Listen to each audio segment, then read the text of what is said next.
I want to start today by taking you into my backyard of the first home where we first homeschooled.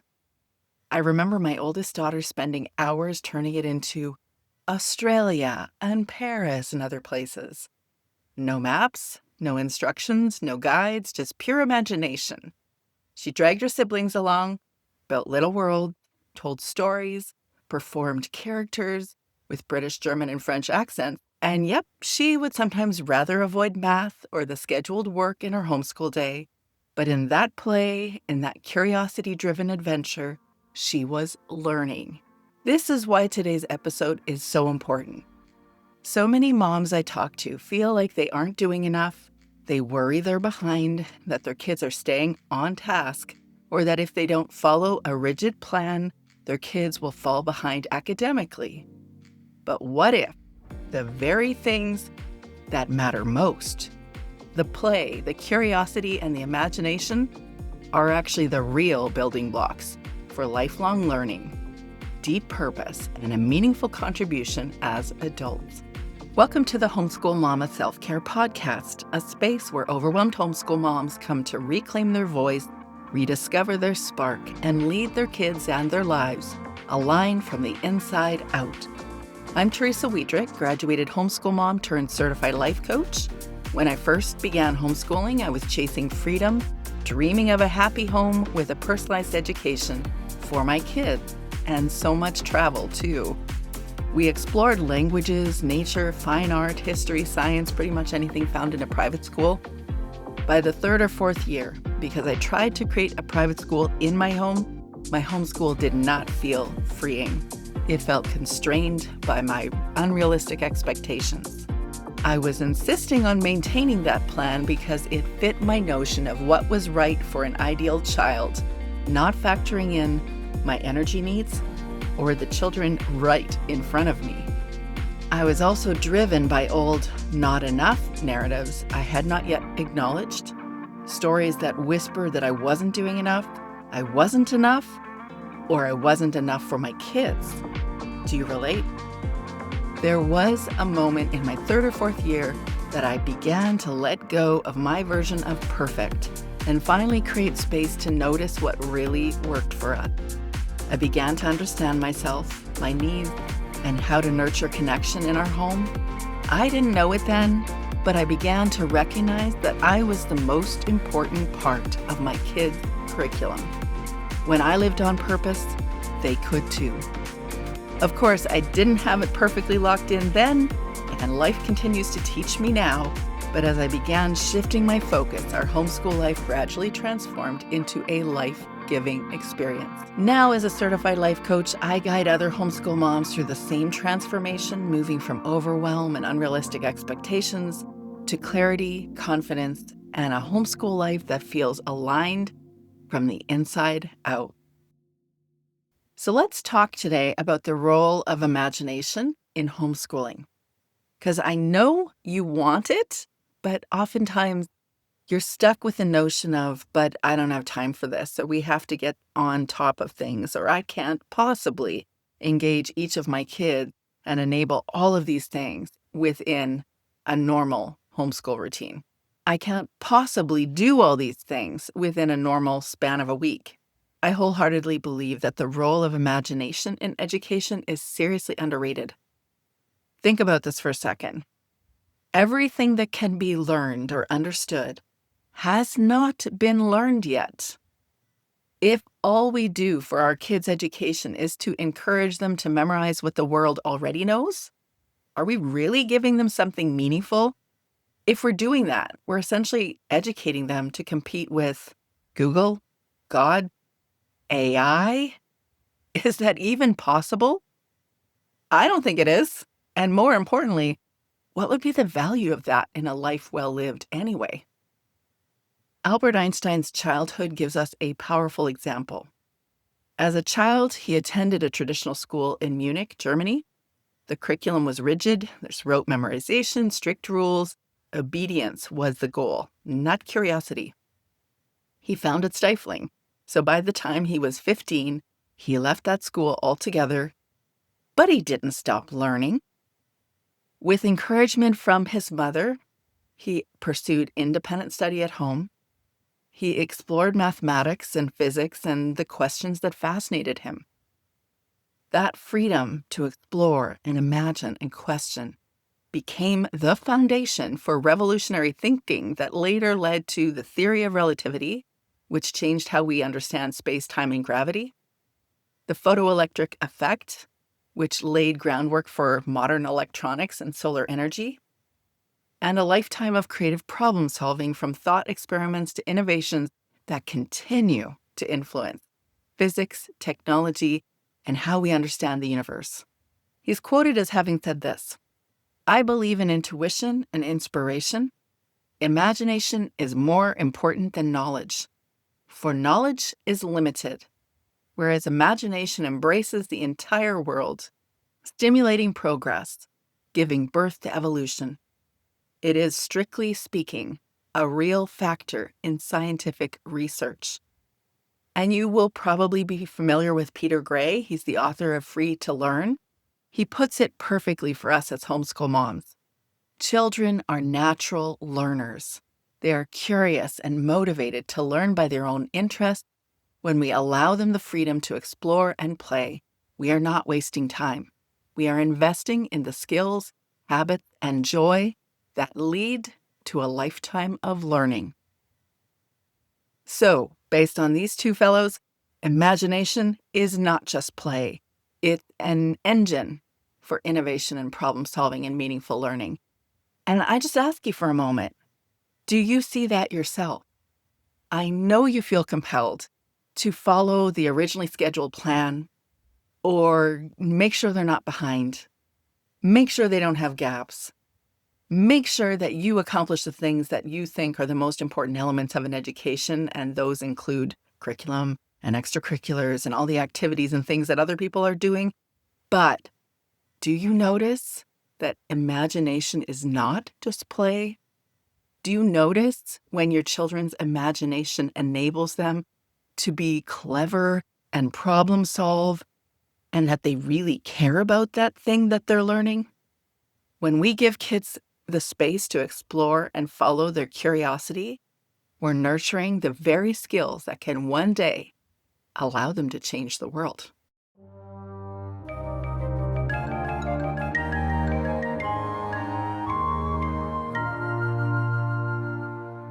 If you're listening and you're thinking, I would love to bring more imagination and curiosity and fun into our homeschool, I've created a free resource called the Reimagine Your Homeschool Life mini course.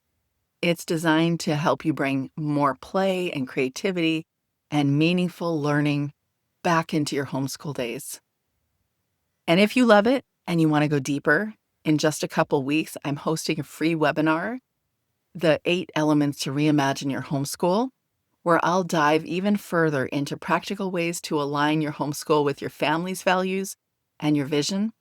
So you can grab that mini course now. You'll find it on the first page of my website, capturingthecharmedlife.com. And also the link to the webinar is in the course itself and in the show notes to this episode, titled The Role of Imagination in Homeschooling. Consider it a friendly push towards enjoying your homeschool again.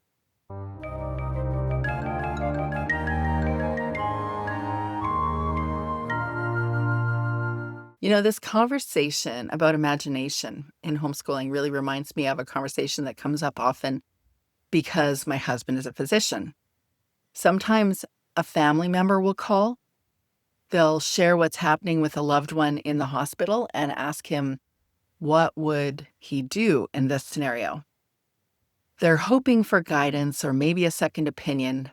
Of course, it's natural to want that insight, especially when you're worried or unsure and you obviously don't have a medical professional in your world.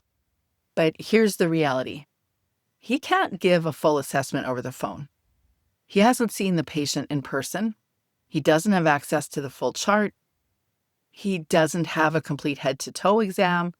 He has interpretations from the person about what's happening to their family member, and also interpretations of what the physician has told them. In his early years as a doctor, he might not have been able to identify the unique combination of symptoms and history and context that makes a case or a scenario really clear to him. But if you fast forward those 30 years of practice, and now he has a kind of a spider sense. He can synthesize subtle things like how someone describes something, describing a symptom, maybe the tone in their voice when they're describing their pain, past patterns of health. And then he can put together a holistic picture. That intuition did not come from memorizing textbooks alone. Although, to be fair, we had plenty of date nights that were all about studying because I met him in his 3rd year of medical school. But that intuition actually came from years of experience and observation and reflection and learning to see the whole person. And that is what I think about when we talk about the art and science of education, that it is so much more than textbooks. Real learning requires observation, context, experience, and the flexibility to adapt to each of our kids' needs in our home. Knowledge alone isn't enough. The art of the art and science of an education. The art is noticing those sparks of curiosity, the moments of genuine engagement, and the way your child interacts with the world. The science is providing the structure and the resources and opportunities to explore things systematically, but always in a way that fits the learner in front of you. Just like a physician develops intuition over years of practice, parents develop educational intuition by observing, engaging, and responding to their child's curiosity. And when we combine art and science thoughtfully, we're creating an environment where learning is deep and meaningful and aligned with who our kids really are. Education is so much more than memorizing facts and test scores and checklists and workbooks and textbooks and all the things that we incorporate. It's more than creating a method and signing up for Charlotte Mason or Waldorf or Montessori. It's actually about understanding the child right in front of you, providing space for them to discover who they are, nurturing a lifelong love of learning, the thing that everyone says they want, which I might add is always rooted in self-motivated learning. But more on motivation in another episode. John Taylor Gatto sums this all up beautifully when he says, whatever an education is, it should make you a unique individual, not a conformist. It should furnish you with an original spirit with which to tackle the big challenges. It should allow you to find values which will be your roadmap through life. It should make you spiritually rich, a person who loves whatever you're doing. Wherever you are, whomever you're with, it should teach you what is important, how to live, and how to die. In our homeschool, we had seasons of formal studies, project-based learning, unschooling. The kids knew the drill. They knew the seasonal rhythm. And when they were interested in a topic, they absorbed it naturally and deeply. That's real learning. That's how curiosity and imagination can build that lifelong love of learning. And it builds a foundation of deep impact, potential for your child to grow up and live with deep impact and the ability to contribute to the world, just as so many moms share that that's what they want for their kids to be able to do when they grow up. Ultimately, to live a life of purpose. I'll give you a taster of how you can incorporate imagination in your homeschool, but I'll bet that if you just spend time really noticing who your kids are and giving space to allow them to explore those things, you'll learn more from them than you will from me. By the way, today's episode is one of the conversation points, one of the elements that I'll be speaking to in the 8 elements of the Reimagine webinar that's coming up in a couple of weeks. So here's how you can incorporate imagination into your homeschool. 4 ways. You can allow free unstructured play. That means you actually have to book or block the time into your days to do that. Your goal is simply to follow your child's lead instead of dictating the outcomes. You can also take turns adding lines or characters to a story as you're doing a read aloud. Let the kids decide what happens next with the character before you read the next chapter. That is so much fun. You can also encourage the cooking and the sewing and the building projects without being involved, without rigid instructions, without overseeing what they're doing to make sure they're doing it right. Let them experiment. One mom from our Confident Homeschool Mom Collective shared this past Friday that her 2 oldest daughters recently went on a camping trip without her.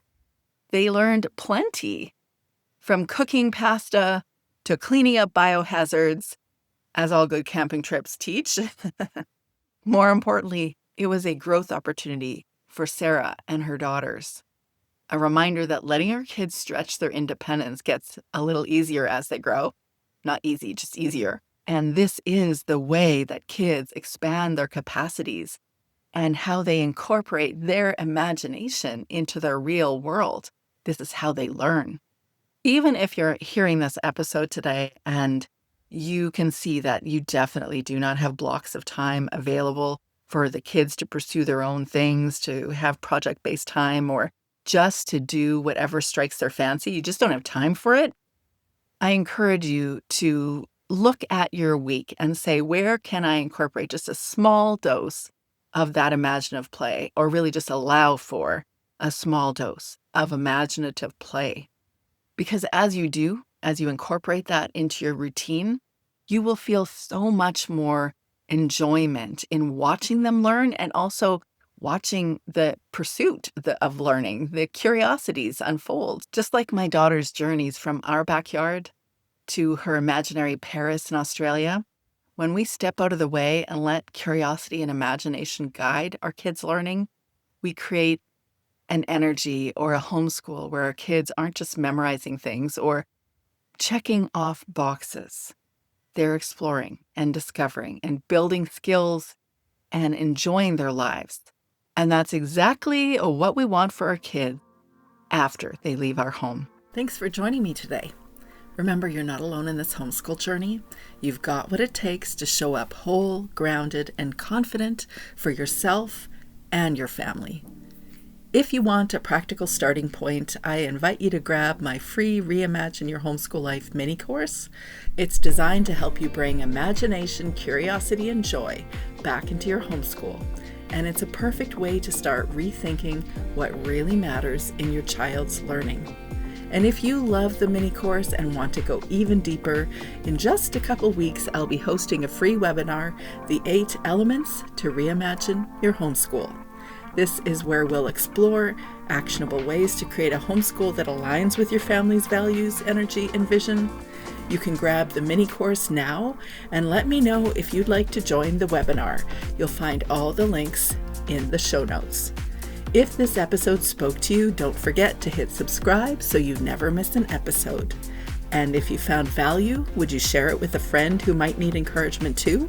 Of course, you're always welcome to book your free Aligned Homeschool Reset session with me. The link is on the first page to my website, capturingthecharmedlife.com. Until next time, take care of yourself, nurture the nurturer, and keep leading with confidence, clarity, and presence. You got this, girlfriend.